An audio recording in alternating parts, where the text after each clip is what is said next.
Good morning, Bix Weir, roadtoroot.com with your morning horn of Z's, your cup of coffee.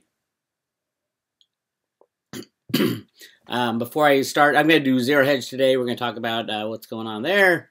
But before I start, getting a lot of emails from a very small percentage, but very vocal percentage of people talking about the mark of the beast and the cryptos. I'd ask them to really think about what they're talking about. If they believe that the cryptos represent the mark of the beast and it's the devil coming to get us in a cashless society, I'd like to ask them, what would the world look like if we had a gold and silver as our only option? And all these people agree with me that this current system is a bad system. It's unsustainable. They all want the banks to crash and these bad guys to go away, which I want as well. But they seem to think that gold and silver will save us.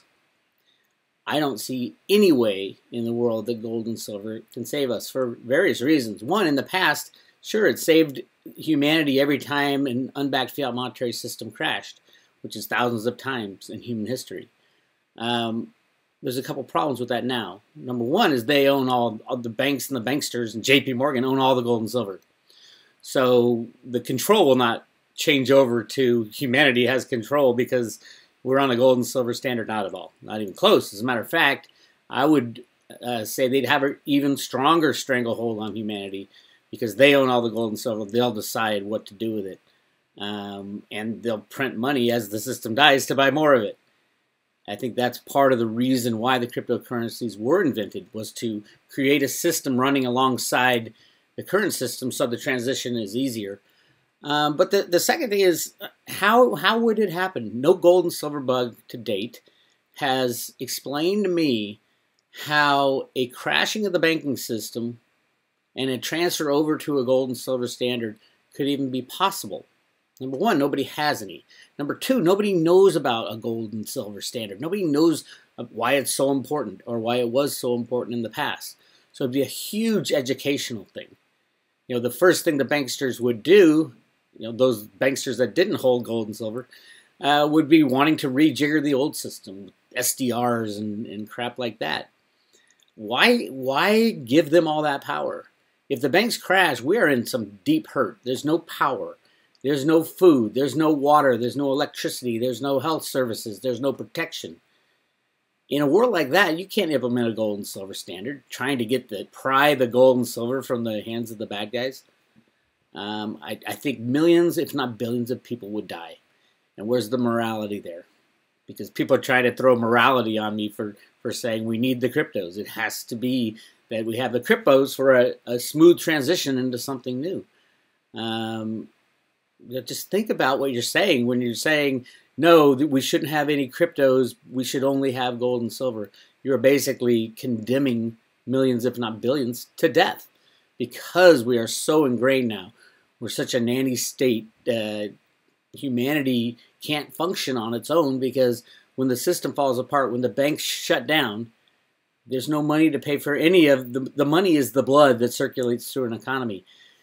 Just-in-time delivery systems will all shut down. Nobody has a warehouse anymore. It's all done, by mail. The mailman won't come anymore. There'll be no power, no food, no water until a new system gets up and running. And that new system, if people say, well, yeah, we'll use gold and silver. Nobody has any gold and silver. Even our government doesn't have any gold and silver, so they say. So I see the cryptos as a great way, a great transition to something new. Now, will that something new, the new system after the cryptos come in, will it go to a true gold and silver standard? I don't think so at all. I think humanity and human beings in general have moved away from that, and they'll soon move away from money in general. The reason is that the technology that is coming up in the 3D printing area is going to make things so cheap. The basic necessities will be so cheap, and breakthroughs are happening every day, and these things happen faster and faster now.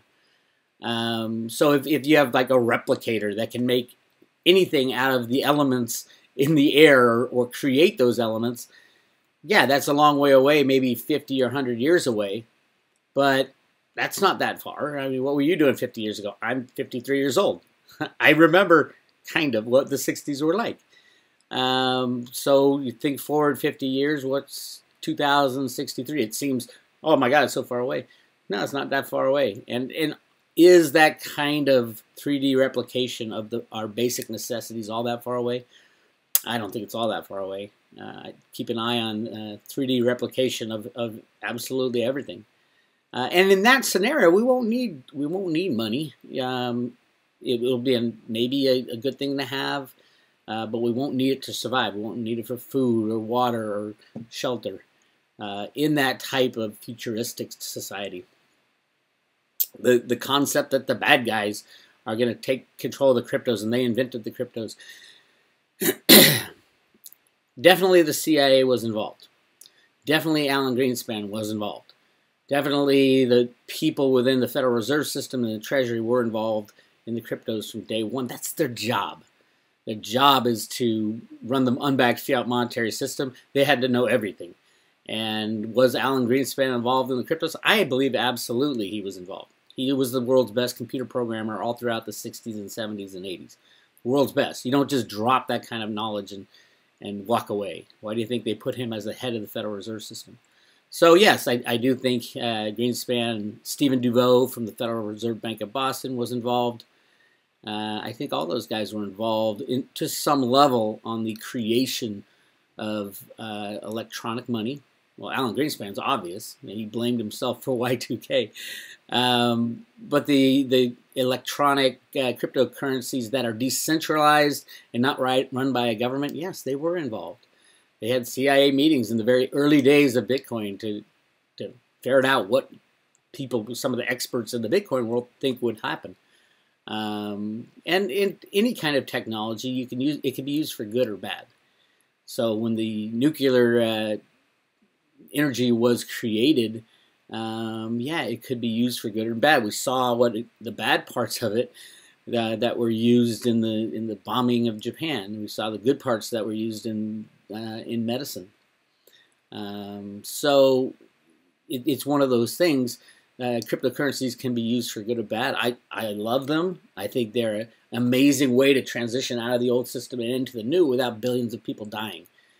And if you really think about it, you gold and silver bugs, somebody come up with a great explanation on how to transition from the old system to the new system, because I've yet to hear anybody come up with something good.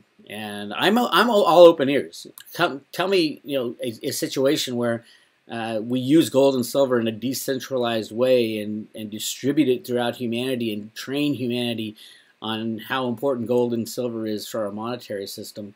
Not using any derivatives of gold and silver like we were, all throughout since 1933. People in the U.S. weren't allowed to even own gold for a long time, and a gold-backed system.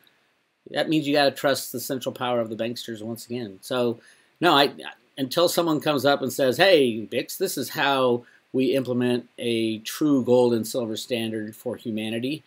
And we're going to steal all this gold. We'll steal all J.P. Morgan silver. We'll confiscate it, and then we'll have 600 million ounces for planet Earth to use as money, and that's the way it's going to happen.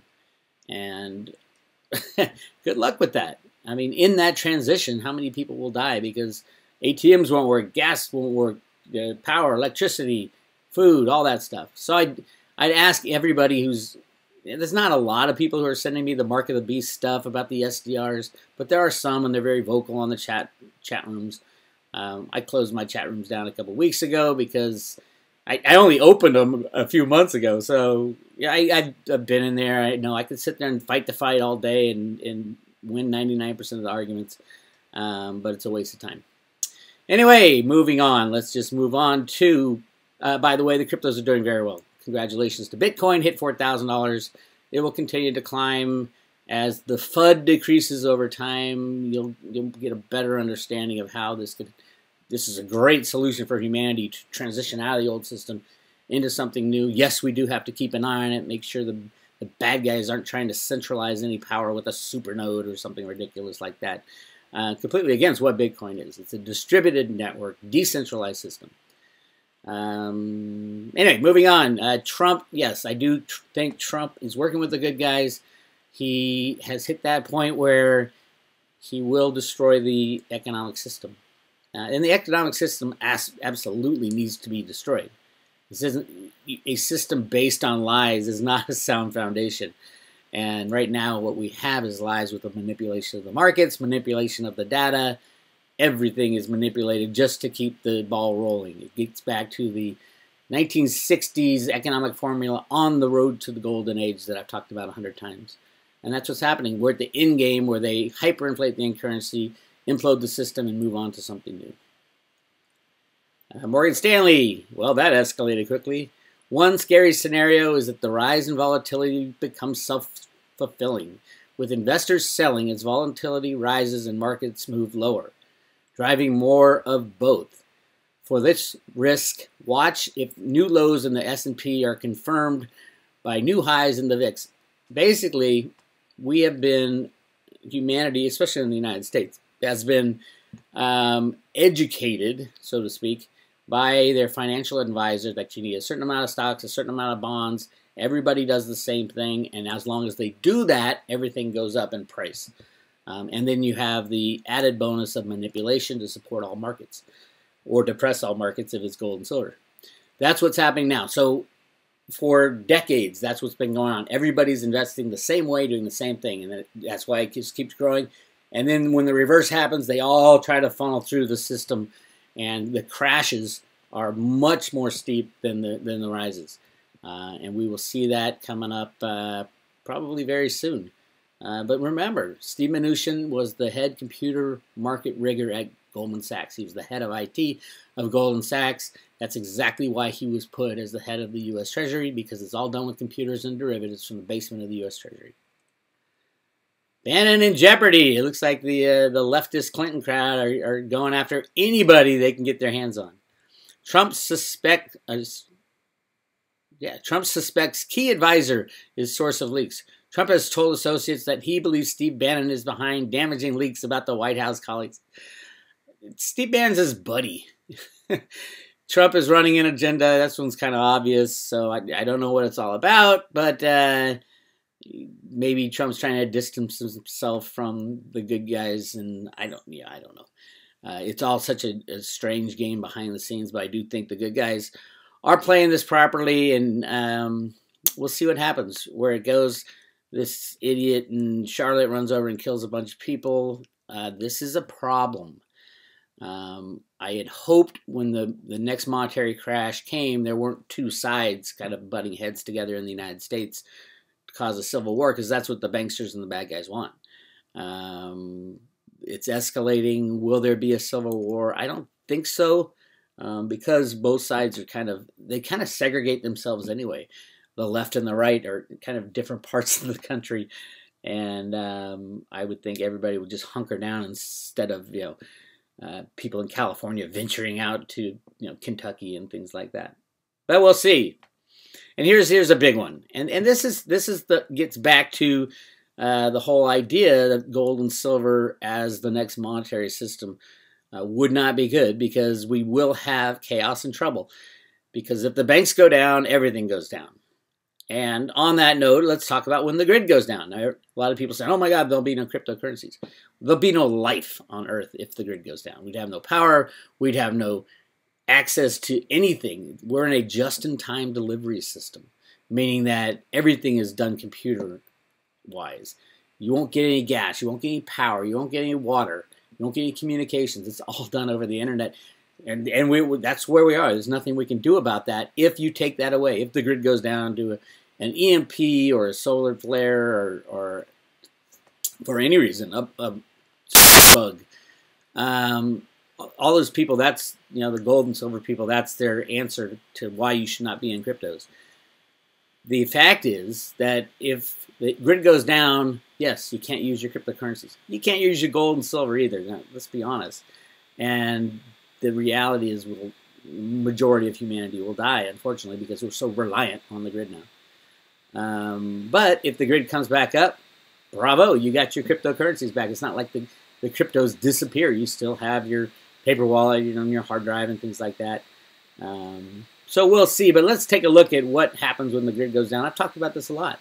It's part of the reason why I'm so excited about the potential for these cryptos to build this new society right next to the old one, so the transition is easier from the past, from the current system, which is everybody agrees it's the most corrupt thing ever. What we don't agree on is what should be used next. 15 tips to get safely home following an EMP. An EMP is an electromagnetic pulse. It basically fries all electronics. So your car won't work, your lights at home won't work, your generator won't work, the gas pumps won't work, nothing will work basically, because everything is electronic these days. And yes, it is a risk, but in reality, we've come so far down that technological road, there's no way of getting back to the horse and buggy and gold and silver. Let's see, 15 tips to get safely home following an EMP. Back to our scenario. Let's get this scenario going. Why not? Let's say that the unthinkable becomes the real and happening. Let's take this article and go over it. This will be a segment in 3 parts. The next one's being immediate actions taken at work and at home. I'm hitting on traveling first, as there are so many vacationers jaunting around happily over the landscape. All kidding aside, traffic is congested during the summer, extending travel time on the commutes. Let's game the scenario, and here it is. Here's the scenario. You're cruising down the highway in your 2013 Ford sedan, having just dropped the kids off 20 minutes ago to the swim club. Now you're on an open highway with a traffic flow. About 5 miles from the edge of town and 7 miles from work, you're listening to the radio when suddenly it crackles and goes dead, along with your engine. You look around and, pumping the brakes, imagine to slow down and then drive off the road into the shoulder just feet away from the back bumper of another vehicle. The vehicle comes to a stop and you try the ignition again. You look at your watch, a Casio G-Shock, to find there is no display. You reach for your cell phone, nothing, it's dead. There are perhaps a dozen cars around you, half to your front and half to your rear. All of them have stopped, and most of the drivers have gotten out. You hear the sound of an engine, and looking up, you see a 58 Ford pickup truck weaving in and out of stalled traffic, moving towards your rear away from town. The book, 1 second after, has just played out in real life. The United States has been attacked by an EMP, electromagnetic pulse, weapon. You're 15 miles from home, and the S has hit the fan. That's exactly what would happen in that type of scenario. Now, an EMP, is it possible over the entire nation? According to Cliff High, it is not. There are scientific reasons why an EMP can't. You would need thousands and thousands of nuclear bombs to go off over the United States. Apparently, I haven't done a lot of research on that. But again, that scenario is such a dire scenario, or a solar flare, such a dire scenario. And that's what would happen. All our cars run off electricity, so that's what would happen. And is there a way to survive it? Ultimately, yeah, maybe a few 100,000 people would survive an EMP over a certain area. I don't know how big that area would be. Solar flare obviously would only hit half of the United States, but other issues would probably take out or half of the world, because the solar flare is coming in. There's Earth the dark side of the Earth at that moment will not be hit by that solar flare. But there will be other issues, so yeah, pretty much all of humanity would die. All right, let's see how to get home following an EMP. You have a plan in place. That means to formulate one right now. Who has a plan in place that, when an EMP hits, here's what we do? Not many people. I don't even really. I probably should. If there are a lot of people around, such as this scenario, then immediately grab your gear and get out of there. What gear, you may ask? A bug-out bag, I got one of those. A weapon, yes, you need weapons. Absolutely, you need weapons. Even if you're not going to use it, you need a weapon to protect yourself. Grab a bag, throw it on, put it on, securing your weapons. Then secure the vehicle, closing the windows and locking it up. Nobody's around, throw it in neutral and push it off the road. Traveling, do not walk on the road. Skirt the road with about 50 meters. That's about 150 feet between you and the edge of the road. Stay away from people unless you know them and trust them. The world would be a crazy place. Can you just imagine if all electronics shut down? You wouldn't even know what was happening. And you could never find out what was happening until the electricity came back on. Traveling, do not walk on the roads. For metro people, if you're out in the suburbs or open road, you must return. You must return to the city. It may be better for you and your family to arrange for a rally point outside the city. Yes, cities are going to be chaotic. That's a problem living where I live in a city. Long distance to go, forage along the way, refill your canteens and water bottles. Dealing with stress of the event.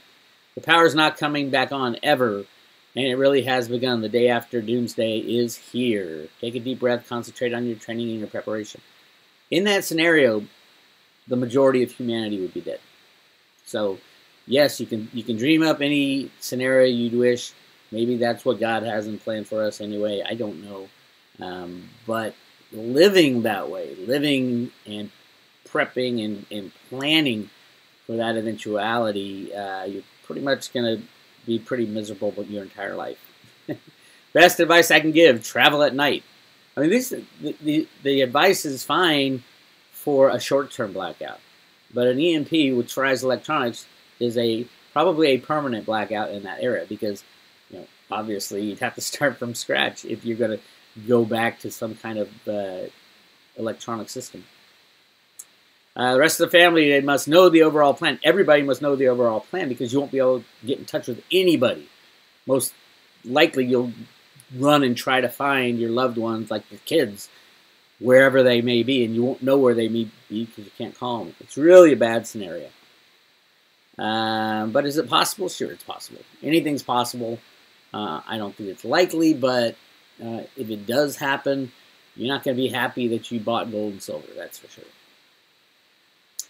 Coming home, don't walk right in. Use a roundabout route and go to a spot where you can watch your house for at least half an hour. So before making your triumphant return, the shit has hit the fan. Never underestimate anybody's ability to take your family members hostage. Yes, there will be a lot of hostage in that scenario. You're home. Now it's time to fight. That's right. Just when you thought it would be cozy and comfortable, just you and the family and your happy supplies, here comes the whole bag full of gummy bears down the block. Only these bears are armed with baseball bats, zip guns, chains, and crowbars. Yes, if you're a prepper, friends and family who know you're a prepper are going to be knocking on your door, and there'll be a lot of them. So that's another thing you got to think about. There's an old Twilight Zone episode of something like that. A guy has a bomb shelter. They thought a bomb was going to go off, and everybody goes crazy to get in the shelter. It's really interesting.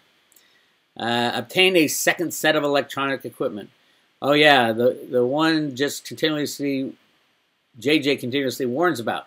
Well, now that all your electronics were exposed or junk, I hope you'll make some Faraday cages and stash the extra one of those radios. But who's going to be at the other end if all of the electronics are fried? So yeah, I'm not so sure that having new electronics is going to help you all that much. Arm the whole family. Yes. Exit stage left. You may just find a homecoming you must write it off as a loss and get the hell out of there. It's either destroyed and burning or occupied by marauders. Yeah, so in the end, an EMP, a solar flare, you can see how the majority of humanity will die off.